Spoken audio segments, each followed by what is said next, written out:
By the time I was 33, people thought my ex-husband was father of the year, and I was the difficult one. On paper, our story looked normal. Two black professionals in Atlanta, one 10-year-old daughter, a brick townhome, holiday photos in matching pajamas. If you scrolled through his Instagram, you'd see a highlight reel of him, braiding our daughter's hair on the porch, taking her to the park, cheering at her school play with tears in his eyes. The captions always said things like, "Girl dad for life," and "doing it all for her." What you didn't see were the nights I sat at the kitchen table with the bills spread out like unpaid accusations, while he fell asleep on the couch with the TV still on. You didn't see me emailing the school about her asthma plan, arguing with the insurance company, filling out camp forms, making sure the lunch account stayed funded. You didn't see the exhaustion sitting under my eyes while he posted a selfie from Daddy-Daughter Donut Day. He was the fun parent. I was the responsible one. And in our world, those two roles are never treated as equals. His name is Marcus. When I met him, I thought his charm was a gift. He could work a room like a politician, remembering everyone's name, making old women blush and babies laugh. At church, he was the usher who always had a joke. In our friend group, he was the storyteller, the one everyone gravitated toward. People trusted him quickly. It took me years to realize he weaponized that same charm against me. Our marriage didn't fall apart all at once. It eroded, slowly, like water under a door you don't notice until the wood starts to warp. Little things at first. The jokes that cut too close. Here comes Sergeant Maya with her spreadsheet again. Ask your mama. She loves to control everything. He'd say it in front of friends, in front of our daughter, with that easy laugh that made it sound harmless. But the words stuck to me like labels I never asked for. Controlling, dramatic, uptight. Truth was, I worked hard. I'm a nurse supervisor at a busy clinic. I know what chaos looks like when no one's really in charge. So yes, I color-coded the family calendar. Yes, I checked homework and tracked our daughter's inhaler usage. Yes, I reminded Marcus to pay the car note before the late fee hit again. Responsibility looks like control to people who've never carried it. The first time I suggested counseling, he laughed in my face. Counseling? For what, Maya?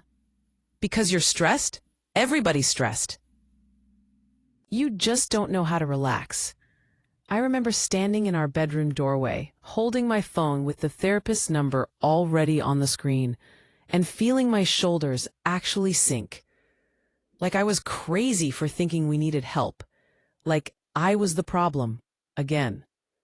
By the time he finally said the words, "I want a divorce," he'd already spent months rehearsing the story he was going to tell everyone else. She pushed me away. She's always angry.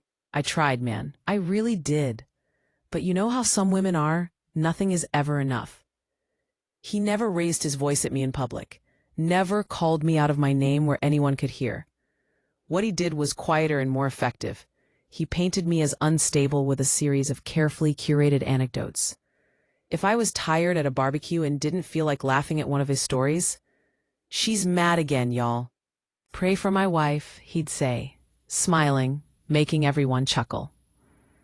If I went to the car early at a family gathering because my social battery was dead, later I'd hear he'd told his cousins, "She gets overwhelmed.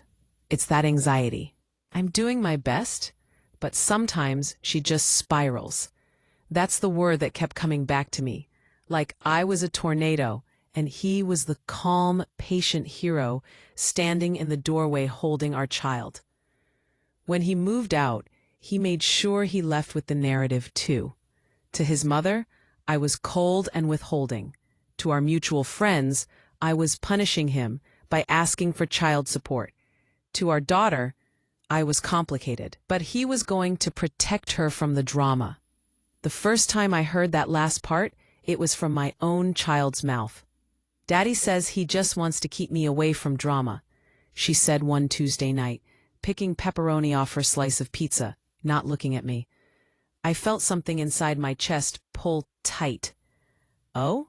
I kept my voice light. "And what's the drama, baby?" She shrugged in that way kids do when they're repeating something they don't fully understand, but know they probably shouldn't say. Just when you get upset, or when you cry. He says judges don't like drama, they like calm parents. Judges, drama, calm parents. Those were not a 10-year-old's words. That was Marcus, dripping out of her like a poison he'd poured slowly, so she wouldn't notice the taste. I went to the bathroom, closed the door, and stared at myself in the mirror. My eyes were red from another 12-hour shift. My hair was pulled back in a puff, edges barely laid. I looked like what I was, a black woman holding her whole life together with a fraying piece of string. Calm parents, I whispered to my reflection, the irony bitter in my mouth. Because when she had asthma attacks at 2 a.m., who stayed calm enough to count her breaths and time the inhaler? Me. When the school nurse called because she'd had a panic episode during a fire drill, who left work mid-shift to pick her up, talk her down, stay up with her until 3 a.m. because she was afraid to sleep? Me. But Marcus knew something I was just learning. People believe the story they hear first, especially when it comes from the person smiling. The custody battle started before any papers were filed. He told anyone who'd listen that he was going for joint custody for his daughter's sake. But privately, to me, his tone was different. I'm not about to be some weekend daddy. If you're going to act crazy, I'll take full custody. The court needs to know who the stable one is. Crazy. Dramatic. He threw those words like darts, over text, over the phone, in the parking lot of the school. Never loud enough for witnesses. Never written in a way his lawyer couldn't spin. Our daughter Lila started changing too. She used to climb into my lap after school and tell me everything. Who was mean at recess, how her teacher wore the same shoes 2 days in a row, what book she was reading. Now she sat on the opposite end of the couch, half turned away, guarding her words. If I said, "I miss you when you're at Daddy's," she'd stiffen. "I don't want to be in the middle," she'd reply. She'd whisper.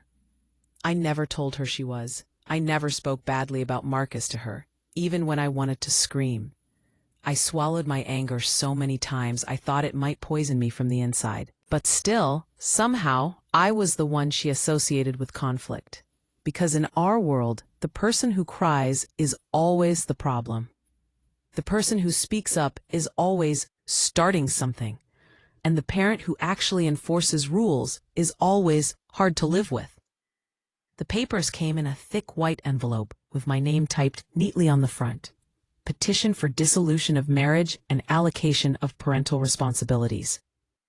Marcus had checked the box saying I was prone to emotional outbursts and that he was concerned about the effect on the child.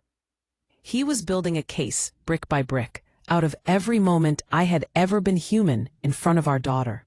The night before our first hearing, I sat on my bed with the petition in my lap and my phone in my hand. Layla was at his place. The house felt like a stranger's home without her backpack tossed in the hallway, without her laughter bouncing off the walls. I scrolled through old photos of us. Her gap-toothed grin at 6, her braids swinging as she danced in the kitchen, her tiny hand wrapped around my finger when she was a newborn. I thought, if a judge could just see this, really see this, they'd know I am not the unstable one. I'm the anchor. I had no idea that the person who would end up showing the judge the truth wasn't me. It was the little girl caught between our stories, my daughter, with a recording I didn't even know existed yet. If the divorce was a storm, the custody fight was the eye of it. Quiet on the surface, all the real destruction happening in silence. In the weeks after I got those court papers, my life shrank into 2 worlds, the clinic and the courthouse. During the day, I was Nurse Maya, answering questions, reassuring worried parents, telling scared patients, "You're going to be okay." At night, I sat at my kitchen table with my lawyer on speaker, trying to convince myself I believed the same thing. Layla floated between those worlds like a little satellite, pulled by 2 different gravities. At first it was subtle. She stopped leaving her backpack by the front door when she came over. She carried it straight to her room, like she didn't want any part of herself sprawled across my space. She started checking her phone more, even though she didn't really do social media yet. I'd catch her staring at the screen, then quickly flipping it over when I walked in. "Who you texting?" I'd ask, keeping my voice light. "Daddy," she'd say, not looking up. "He just wants to know I got here safe." That sounded reasonable, responsible even, but the check-ins never stopped. 5 minutes after she arrived, 20 minutes into dinner, right before bed. "Good night, Daddy. Love you," she'd whisper into the phone from the hallway, like it was a secret. The problem wasn't that she loved her father. I wanted her to. The problem was that she was starting to behave like loving one of us meant hiding from the other. One Friday night, she came over for her usual weekend.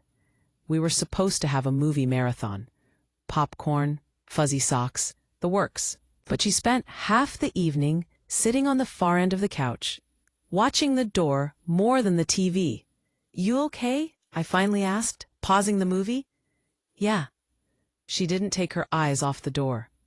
"You sure? You're quiet tonight." She shrugged. "I'm just tired." It was the way she said it that twisted something in my chest. Not the normal kid, "I'm tired." More like a grown-up, "I can't carry this anymore." "Did something happen at school?" I pushed gently. "No." "At Daddy's?" She hesitated. Just a flicker. But I saw it. "Mama, can we just watch the movie?" she said. And the way she said mama, sharp, like a period instead of a comfort, told me she was done talking. Later that night, after she'd gone to bed, I went to grab her laundry basket and saw her notebook half tucked under her pillow. It was open just enough that I could see the top of a page. List of questions for the judge. My hand froze. I didn't read the rest right then. I closed the cover and placed it gently back where I found it, because even in my panic, I knew. My daughter was allowed to have private thoughts, but the fact that a 10-year-old felt she needed a list for a judge at all made me want to scream into a pillow until my throat burned. The next morning, when I dropped her back at Marcus's place, he was already outside, leaning against his car like he was in some kind of commercial. Polo shirt, perfect smile, that easy wave for the neighbors. "Hey, Layla Bug," he called, arms open wide. She bolted from my passenger seat like she'd been unbuckling the whole ride just to get to him faster. I watched him hug her, spin her around, kiss her forehead. For a moment, it looked like nothing had changed, like we were just co-parents doing our best. Then he looked over her shoulder at me. His smile didn't falter, but his eyes did. They went cold in a way she couldn't see. "Judge meeting on Tuesday, right?" he called casually, like he was asking about a PTA conference. "Status hearing," I said, "not the full thing." He nodded. "Yeah, good. I just want everything to be clear for everyone." He squeezed Layla's shoulder. "Right, baby? We just want the judge to know what's best for you." She looked between us, nervous, like there was a right answer. "Right," she mumbled. In the car on my way home, my lawyer, Camilla, called. "How's your weekend?" she asked. I almost said fine, that automatic lie. Instead, I said, "Layla looks like she's carrying a 50-pound backpack that nobody else can see." Camilla was quiet for a second.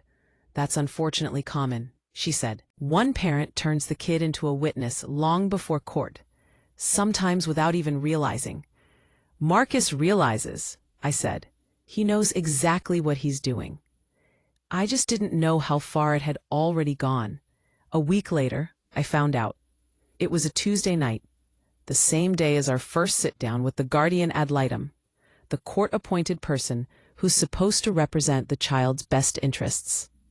I'd spent an hour answering questions about my schedule, my discipline style, how I handled conflict. The GAL took notes, occasionally glancing at me like she was trying to decide if I was telling the whole truth. When I left, she mentioned casually, "I'll be talking with your daughter and Mr. King later this week." Independently. I went home, cooked dinner, and tried to pretend my stomach wasn't tied in knots. Layla was due at my place the next day. That night, as I was washing dishes, my phone buzzed. A voice memo from an unknown number. I almost ignored it, thinking it was spam, but something made me tap play. Marcus's voice filled my kitchen, slightly muffled, like it had been recorded from across the room. "Okay, Layla, last time.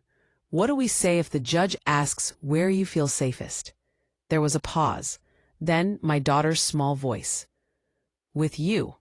And why, baby?" "Because Mom gets mad a lot and cries, and it makes me scared." He chuckled. "That's right. And what do we say about the nights you're at Mom's?" Another pause. I could hear her breathing. "That sometimes I don't sleep because of the yelling." There was no yelling. We both knew that. The only raised voices in that house were mine, telling her to get off TikTok and into bed. But in that moment, hearing her repeat his script, I felt like the floor dropped out from under me. "Good," he said. "You're doing good, baby. Remember, it's not lying if you're just telling the judge how it feels. And you don't want to make Daddy look bad, right? You know I'm fighting for you." The recording cut off. My hand was shaking so hard I almost dropped the phone into the sink. I didn't know who had sent it. There was no text attached, no explanation. Later I'd find out it came from one of Marcus's cousins, who'd overheard and secretly hit record, because even he knew it was wrong. But right then, all I felt was a mixture of nausea and cold, clear rage. He was rehearsing her, coaching her, turning our daughter into a script he could perform in front of a judge. I spent the rest of the night pacing my tiny living room, phone pressed to my chest. I sent the memo to Camilla with shaking fingers. Her reply came 10 minutes later. "We'll use this, but do not confront him. Don't warn him. Just keep being you with Layla. Let her see the difference between his performance and your reality." I tried. God, I tried. But the distance kept growing. Lila came over the next day, holding herself like a little soldier, back straight, face blank, eyes constantly scanning. The Gao interview was in 2 days. I made her favorite dinner, put on her favorite show, tried to create a bubble of normal. At bedtime, I found her sitting on the edge of the mattress, backpack at her feet, not changing into pajamas. "You're not getting ready for bed?" I asked. She shrugged. "I might stay up." "Why?" "Daddy says if I'm tired at the interview, the judge might think I'm stressed being here." Her voice was so matter-of-fact, it scared me. So I should try to sleep more at his house. It took everything in me not to march over to my phone, call him, and cuss him out until my throat was raw. Instead, I sat down beside her. "Lila," I said softly, "do you feel stressed here? With me?" She wouldn't look at me. "I don't know. I just don't want to mess up." I swallowed the lump in my throat. "There's nothing to mess up, baby. You just tell the truth. That's all." She twisted the strap of her backpack between her fingers. "What if my truth makes one of you mad?" That's when I realized it wasn't just about losing us. It was about being responsible for our pain. Our 10-year-old thought her words could destroy one of her parents. Later that night, around 1 a.m., I woke up to a sound. Not the usual creak of the pipes, not the hum of the fridge. A quiet, choked sob. I found her in the living room, curled up on the couch, the TV off, only the blue glow of the cable box lighting her face. Her shoulders were shaking. "Baby," I whispered, kneeling beside her. "Lila, what's wrong?" She tried to wipe her face fast, embarrassed at being caught crying. But she couldn't stop. The dam had finally cracked. "I don't want to do this," she burst out, between sobs. "I don't want to talk to some judge. I don't want to make a list. I don't want to say bad things about you. Or Daddy. I just want us to go back. I just want it to be normal." I gathered her into my arms, her tears soaking through my t-shirt. She felt so small, so much smaller than 10. "I know," I murmured, rocking her gently. "I know, baby. I'm so sorry you're in the middle of this. None of this is your fault, okay? None of it." She sobbed harder. Daddy says if I don't tell them how you are, they might send me somewhere worse. That judges don't like when kids hide stuff. He says I have to be brave. Brave doesn't mean choosing between your parents, I said, my own eyes burning. Brave means telling the truth about how you feel, not what anyone tells you to say. She pulled back, her cheeks streaked with tears, eyes red and swollen. What if I'm scared of both of you? She whispered. Scared you'll hate me if I say the wrong thing. Those words broke something in me that will probably never heal completely. I will never hate you, I said, holding her face in my hands so she had to look at me. You hear me? There is nothing you could say to a judge or a lawyer or anybody that would make me stop loving you. I am your mother. That doesn't change. She looked at me for a long, searching second. Like she was trying to see if I was telling the truth or just giving her another script.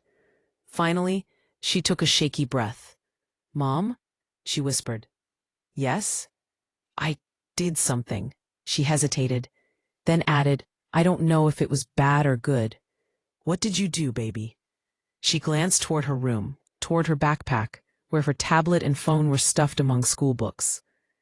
I think, she said slowly, voice barely above a whisper, I think I have something that could help, but I'm scared to show you. I smoothed her hair back from her forehead, heart pounding, a strange mix of dread and hope rising in my chest. Whatever it is, I said, we'll look at it together. You and me, okay? She nodded slowly, eyes wide, like she was standing on the edge of a high diving board and finally deciding to jump. At that moment, I didn't know that the something she was talking about would make an entire courtroom gasp. All I knew was that my little girl was finally ready to stop being a script in her father's story and to start telling her own.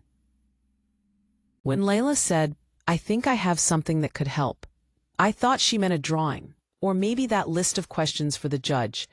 I was not prepared for what she actually showed me.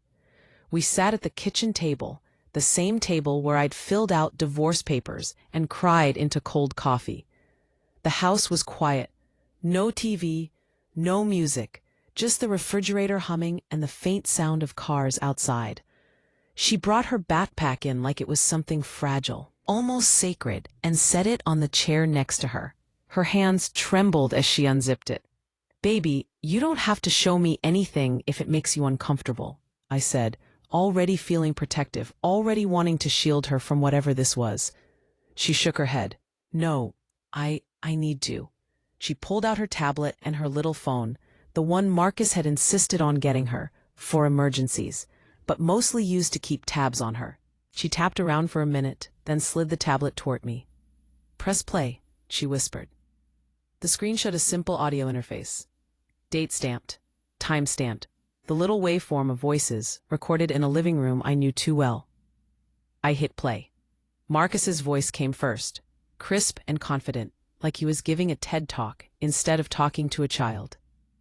Okay, Layla, remember, he said, when they ask who helps you with your homework, you say Daddy does, not Mommy, Daddy. A smaller, hesitant voice answered, but Mom helps me a lot. He sighed in that dramatic way he has, the one that says, you're disappointing me, without the words. Layla, we've talked about this, he said. If you tell them she's good at stuff, they'll think you don't need me. You want to live with me, right? Silence. I could practically hear her nodding. I guess, she murmured. You guess? His tone sharpened. After everything I do for you, all the time I spend, you know your mother is unstable. You've seen her cry, haven't you? You've seen her get mad for no reason. I mean, sometimes she cries, Layla said. But that doesn't mean, he cut her off. The judge doesn't understand sometimes, baby. Judges like patterns. You have to show them patterns. So you say, Mom cries a lot. Mom gets mad a lot. I can't sleep there. I feel scared. Got it? My stomach twisted. The recording went on. More coaching. More gentle manipulation wrapped in, I'm just trying to protect you. Him telling her which nights to remember, which moments to exaggerate, which details to conveniently forget. Him turning our child into a tool, not a person. I stopped the audio halfway through and just stared at the screen, my hands cold. "How many of these do you have?" I asked quietly. Layla swallowed. "7, she said. "I think. Maybe 8. I didn't start right away. But then she twisted the edge of her hoodie sleeve, eyes on her lap. One night he was talking on the phone after I went to my room. I wasn't really listening. But then he said your name. And I heard him say, 'Yeah, don't worry. I've got Layla trained. By the time we're in court, she'll be scared to even blink near that woman.'" My breath hitched. She glanced up to see if I'd heard that part. I had. "I don't know why," she continued, "but I grabbed my tablet and pushed record. I thought, if he's lying about you, maybe someone needs to hear it, like receipts." She gave a wet, shaky laugh that broke my heart. We talked in health class about telling an adult when something feels wrong. But all the adults felt wrong. So I started recording. In that moment, I felt two things at the same time. A deep, ripping sorrow that my 10-year-old had felt so alone she had to become her own witness, and a fierce, burning pride that she'd been brave enough to do it. "I'm so sorry you had to carry this," I murmured. "You should never have had to be the grown-up in this." She wiped her nose with the back of her hand. "Did I do something bad? Like spying?" "No," I said, more firmly than I expected. "You did something brave. You did something kids shouldn't have to do, but you did it because you knew it was wrong. That doesn't make you bad. It makes you honest." She nodded, but her shoulders were still hunched, waiting for some kind of punishment. "Can we show your lawyer?" she asked quietly. "If the judge hears how he talks when no one's watching, maybe they'll know I didn't mean those things about you." There it was, the heart of it. This wasn't just about custody. This was about redemption in her own mind. She needed the court to know that the words she'd been coached to say weren't the truth about her mother. "Yes," I said. "We can absolutely show Camilla. But we'll do it together, okay? I don't want you to feel like you're doing this alone." Next day, I took an extended lunch break and drove us to Camilla's office. Small building, second floor, bland hallway. Layla held my hand so tightly in the elevator that my fingers tingled. Camilla met us at the door, her usual calm, professional mask slipping just a little when she saw Layla's pale, anxious face. "Hey, kiddo," she said gently. "You doing okay?" Layla shrugged. "I brought something." We sat around the small conference table. I handed Camilla the tablet and my phone with the forwarded voice memo from Marcus's cousin. "I haven't listened to everything," I said, "but what I did hear, it's bad." Camilla plugged in a pair of speakers and hit play.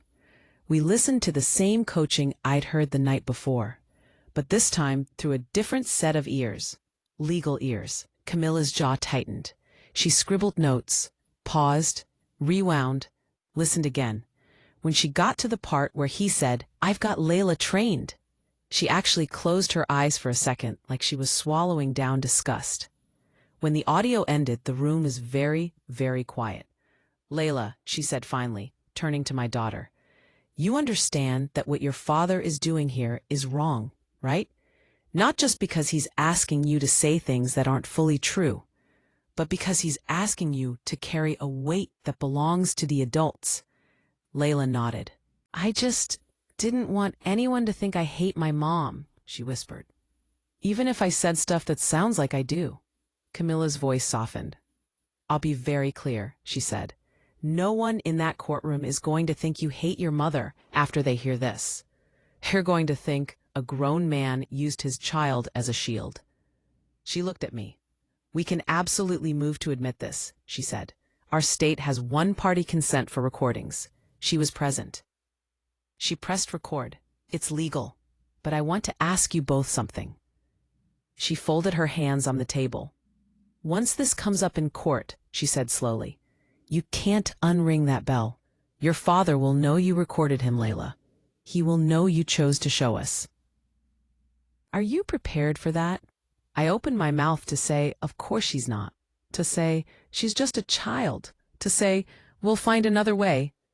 But before I could say anything, Layla spoke. "Yes," she said, voice small but steady. "I am." We both looked at her. "I already don't sleep," she continued. "I already feel sick all the time. I already feel like I'm lying on both sides." And he said the judge is supposed to hear the truth. She swallowed. "So, maybe this is my truth. Not the speeches he gives me. This." My eyes stung. Camilla nodded slowly, respect in her gaze. "Okay," she said, "then here's what we'll do. I'm going to file a supplemental motion to admit new evidence. We won't tell your father's attorney exactly what it is ahead of time, just that it's audio relevant to the child's best interest." She turned back to Layla. "I'm also going to ask the judge if you can speak privately in chambers," she added. "That way, you're not on a big witness stand with everyone staring at you. But I want you to know something important.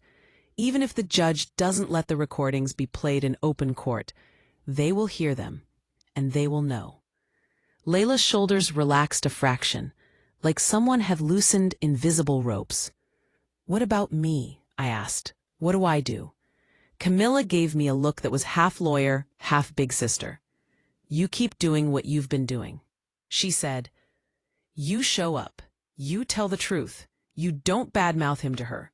The contrast between the two of you is going to be your strongest argument." She paused, then added, "And when he explodes, and he will when he realizes he's been recorded, you stay calm. Judges remember who loses control." On the morning of the trial, the courthouse smelled like old paper and stronger coffee. I wore a simple navy dress and the necklace my mom had given me when I graduated nursing school. Like, maybe it could bring back some version of me that wasn't constantly on the edge of a breakdown. Layla sat beside me on the hard bench, swinging her feet nervously, dressed in the little yellow dress she'd picked out herself.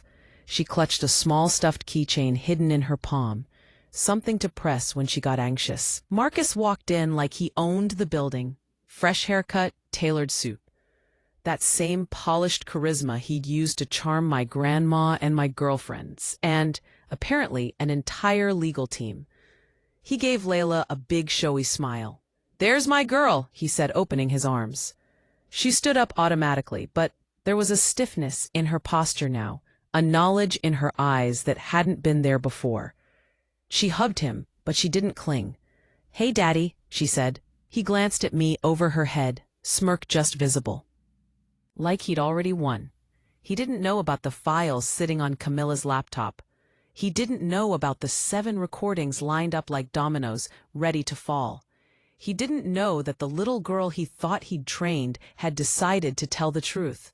He had no idea that before the day was over, an entire courtroom would hear his real voice. Not the one he used for neighbors and judges and church folks, but the one he used when he thought his words would never leave the room. And he definitely didn't know his own daughter would be the one to press play. If you've never been inside a family courtroom, let me tell you, it doesn't look like the movies. The walls aren't wood-paneled and majestic. The ceiling isn't dramatic.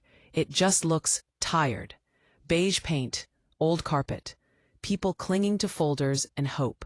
The kind of room where lives get rearranged between coffee breaks. That's where my marriage officially died. We sat at the 2 tables facing the judge's bench. Marcus on the right, with his attorney. Crisp navy suits, shiny binders. Me on the left with Camilla. A stack of documents and a bottle of water my hands wouldn't stop shaking around. Behind us, a few observers. A social worker, a guardian ad litem, and one tiny girl in a yellow dress sitting on a wooden bench, legs too short to touch the floor. My daughter. Every time I turned to look at her, my heart squeezed. The judge, a black woman in her 50s, with tired eyes and braids pulled back into a bun, took her seat. She glanced over the case file, which by now was thick enough to be a college textbook.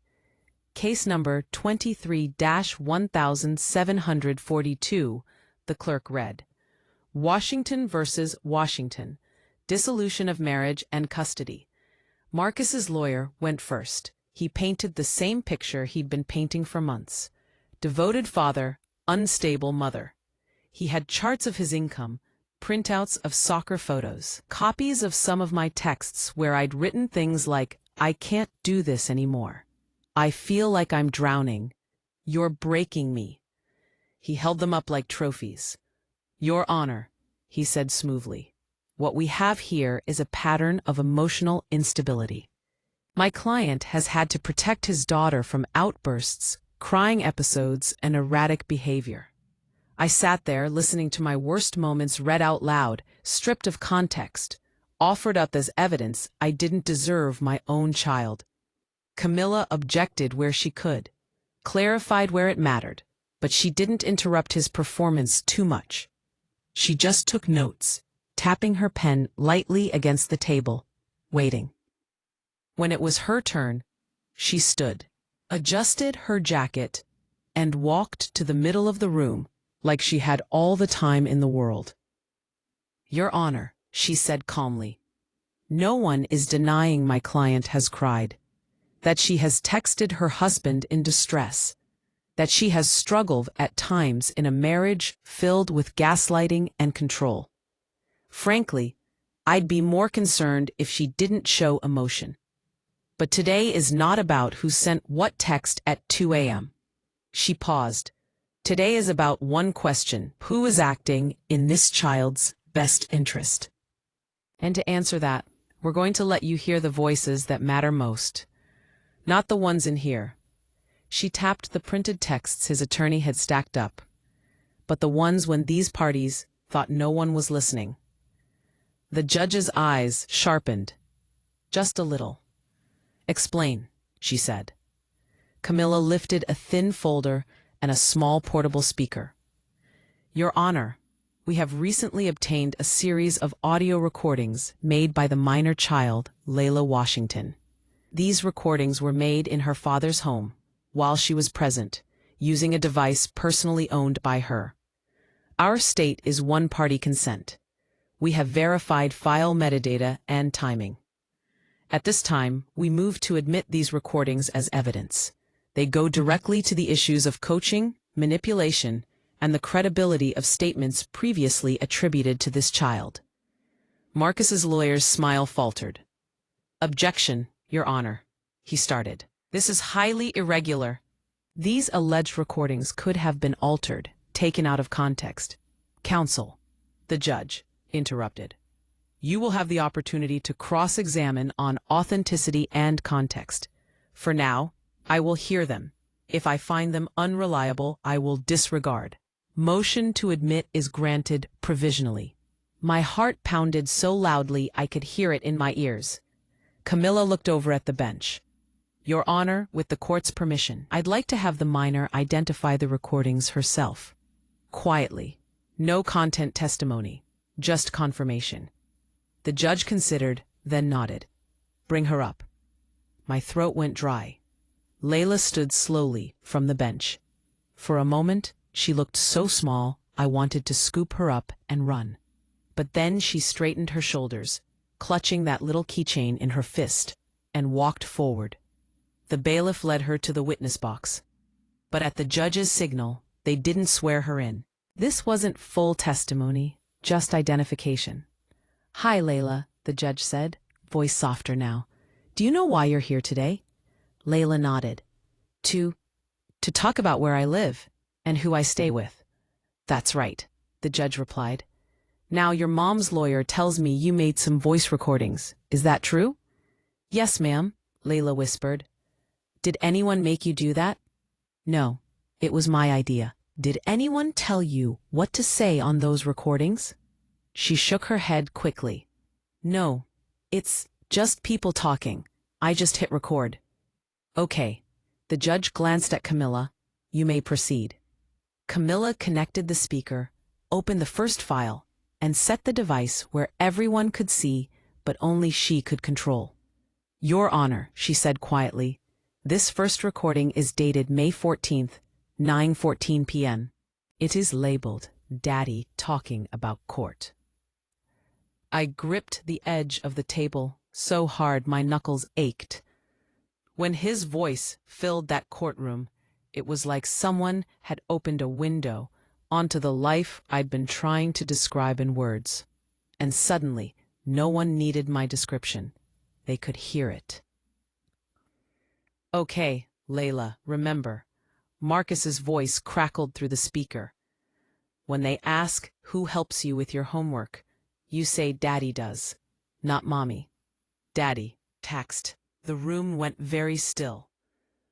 We listened to the same conversation I'd heard at the kitchen table.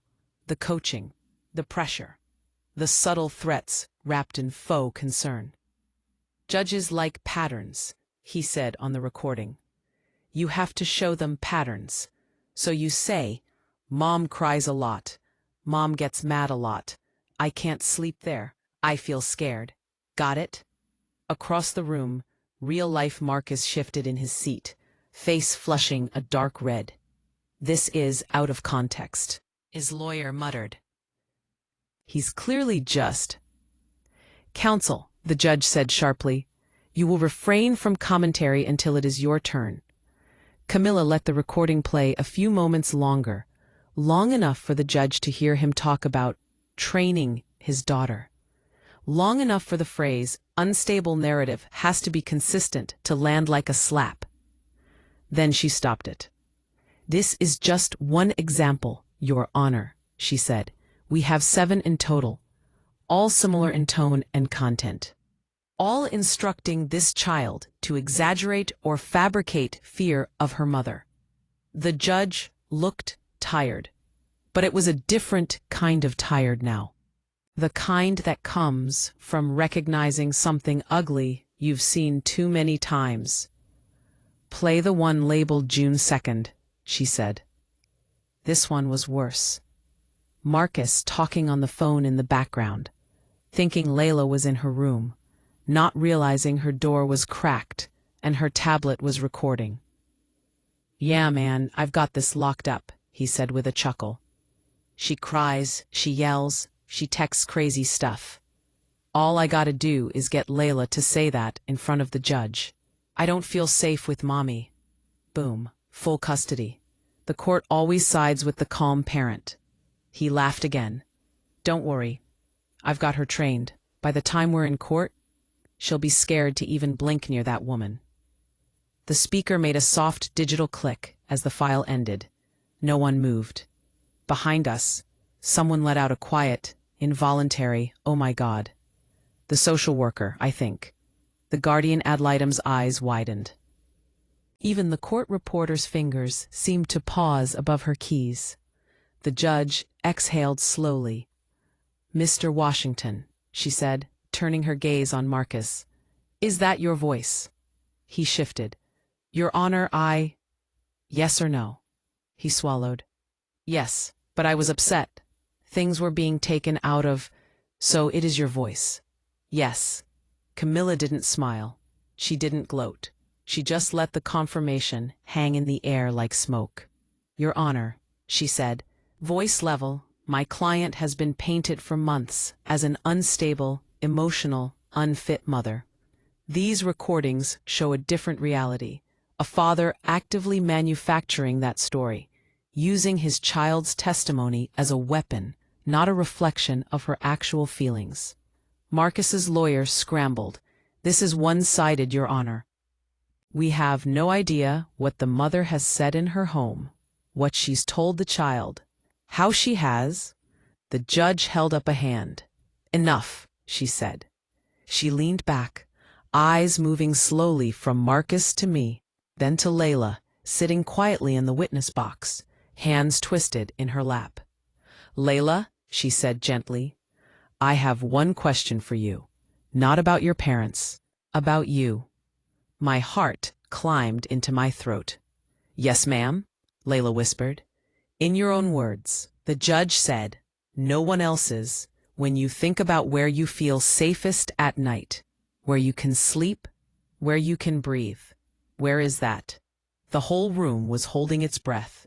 Layla looked down at her shoes, then at me, then at her dad, who was staring at her, eyes hard, jaw tight. She took a small, shaking breath. "With my mom," she said, "when she cries, she doesn't scare me. She just looks like I feel. But with my dad, she hesitated, then forced the words out. With my dad, I feel like I have to act all the time. Like if I say the wrong thing, he'll get mad or stop loving me. Her voice cracked on the last word. Something in my chest broke and healed at the same time. Marcus's lawyer objected. Your Honor, this is highly prejudicial emotional testimony. But it was too late. The truth was out. Not perfect, not clean, but undeniable. The judge called a brief recess. When she came back, her ruling didn't take long. Based on the evidence presented, she said, including recent recordings demonstrating coercive coaching of the minor child, the court finds that Mr. Washington has willfully attempted to manipulate this process and weaponize his daughter's testimony. That behavior is fundamentally contrary to the child's best interests. She turned to me. Washington, whatever your imperfections, and all parents have them, the court does not find credible the portrayal of you as dangerous or unfit. You have maintained employment, housing, and you have not been recorded attempting to script your child's feelings. I let out a breath I hadn't realized I'd been holding for months. Physical custody is awarded primarily to the mother, she continued, with legal custody joint on a trial basis, contingent on Mr.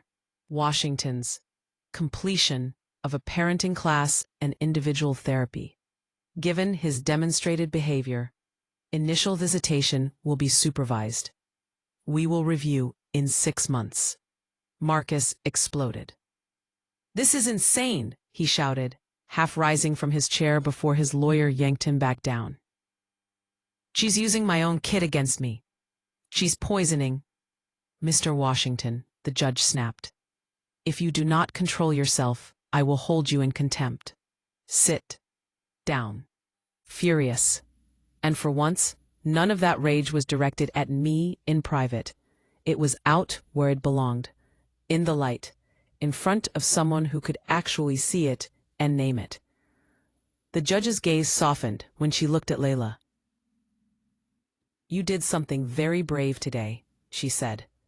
You told the truth, even when it was complicated. That's more than a lot of adults can say. You are not responsible for your parents' choices. You hear me? Layla nodded, tears sliding down her cheeks. Yes, ma'am. The gavel came down with a sharp crack. Case adjourned. As the room emptied, Marcus glared at me. This isn't over, he hissed. You turned her against me. For the first time, I didn't flinch. No, I said quietly. You did that all by yourself. She just pressed record. Later that night, after the adrenaline drained out of my system, and the house was quiet, except for the hum of the fridge and Layla brushing her teeth down the hall, I sat on the edge of my bed and thought about that courtroom. About the look on his face when he heard his own words played back.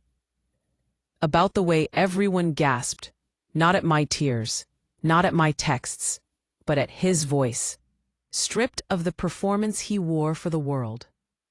All those years he told me I was dramatic, too sensitive, imagining things. In the end, I didn't have to convince anyone of anything. He told on himself.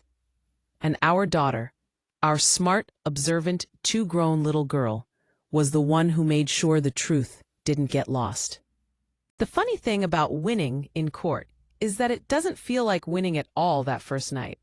It just feels quiet. After the ruling, after the stunned faces and the whispers and Marcus's lawyer stuffing papers back into his briefcase like he could cram the whole mess out of sight, after the judge left and the bailiff said, "All rise," life didn't magically reset. We still walked out of the courthouse through the same sliding glass doors. My heart was still bruised from years of being told I was too much. My bank account was still hanging on by threads. My daughter was still a kid who had watched her father's halo crack open in front of strangers. The difference was this. For the first time in years, the law wasn't on his side. We stepped out into the parking lot, sunlight too bright after that dull courtroom. Layla slipped her hand into mine so tightly my fingers went numb. Her little yellow dress fluttered in the wind. "Are you mad at me?" she asked suddenly. My throat clenched.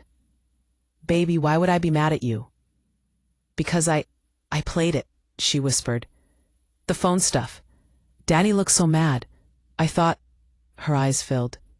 "I thought you'd be mad he got in trouble." I crouched down, so we were eye level, the concrete still radiating heat through my knees. "Look at me," I said softly. She did. "You did the bravest thing I have ever seen in my life. You told the truth when it was scary. You didn't get Daddy in trouble. Daddy's words got Daddy in trouble. You just pressed play." A tear slid down her cheek. I wiped it away with my thumb. "Are we in trouble?" she whispered. I shook my head. "No, baby, we're not in trouble. We're starting over." That became our phrase over the next few months. Not "we're broken," not "our family is ruined," just "we're starting over." The practical stuff hit first. Supervised visitation schedules. Parenting class schedules for Marcus.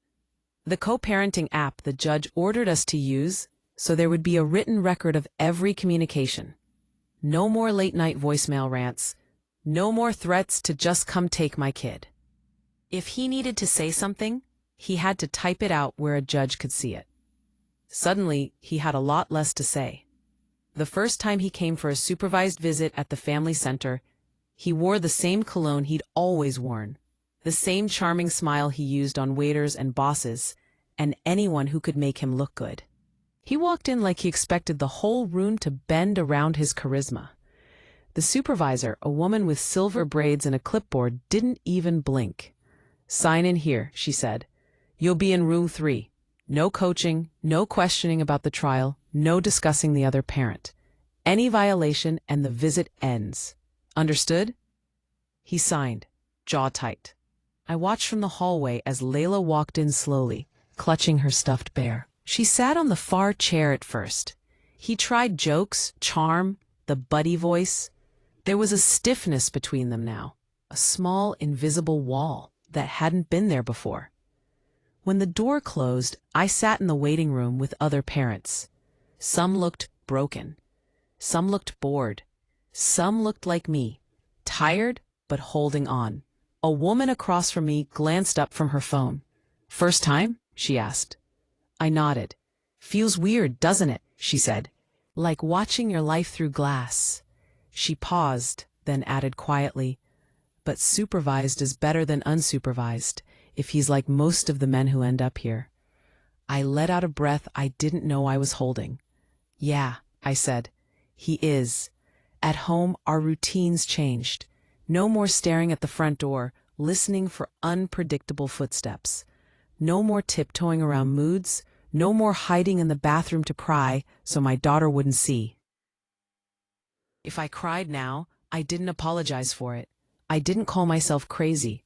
I just said, "Mommy's feelings are big right now, but I'm okay. My feelings aren't your responsibility." Some nights, when Layla was with him at the center, the house felt too quiet. I would wander from room to room, staring at the outline on the wall where our wedding photos used to hang. I replaced them one by one. A picture of me and Layla at the park, wind in our hair. A framed drawing she made of us standing under a big sun. A print I'd bought years ago and never hung because Marcus said it clashed with his aesthetic. It was a black woman with a crown of flowers and the words, "You are not too much." I hung that one right where his diploma used to be. I went to therapy, not the fix-yourself kind he used to mock, but real, trauma-informed therapy with a black woman who looked at me and didn't ask what I'd done wrong to trigger him. She asked me what little girl me had believed about love and what grown woman me wanted to believe instead. We untangled his voice from mine. Every time I said, "Maybe I am too emotional," she gently asked, Whose voice is that? Until I could hear it clearly, Marcus's low, disappointed sigh, grafted onto my own self-talk. We worked on guilt. Guilt that my daughter had been put in the position to record her father. Guilt that I hadn't left sooner. Guilt that, for a long time, I believed his version of me more than my own. My therapist reminded me again and again, surviving is not a moral failure. Believing someone you love is not a moral failure. Changing your mind when the truth appears is not a moral failure. Little by little, that sunk in. Layla started therapy too, with a child specialist.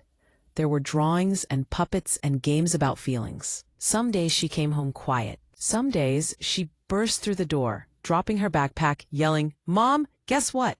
I told Miss Jenna that my tummy feels twisty when grown-ups ask me who I love more. She said that's not my job to answer." I hugged her, like she was made of glass and steel at the same time.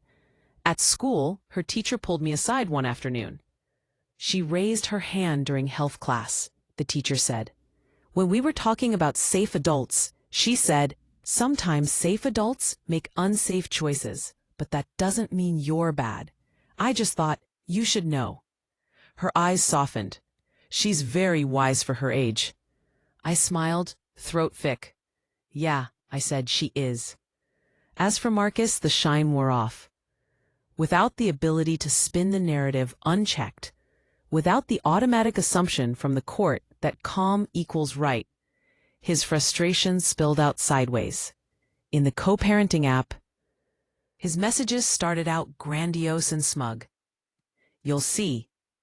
She'll pick me eventually. She loves stability, not drama."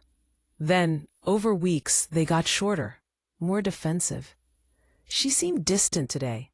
What have you been telling her?" "Judge is biased. This whole system is rigged. I'm not the villain you're making me out to be. I learned not to respond to anything except logistics. Soccer practice is Thursday at 5. Parent-teacher conference is on the 10th. You can sign up for a slot. Layla developed a mild rash. Doctor recommends this cream. Here's the prescription." No more explaining. No more defending. Just facts. That, in its own quiet way, was revenge too. Not the kind where you slash tires or burn clothes on the lawn. The kind where you refuse to participate in the drama he needs to feel powerful. The kind where your life stops revolving around his moods and starts revolving around your own healing. Months later, we were back in court for a review hearing.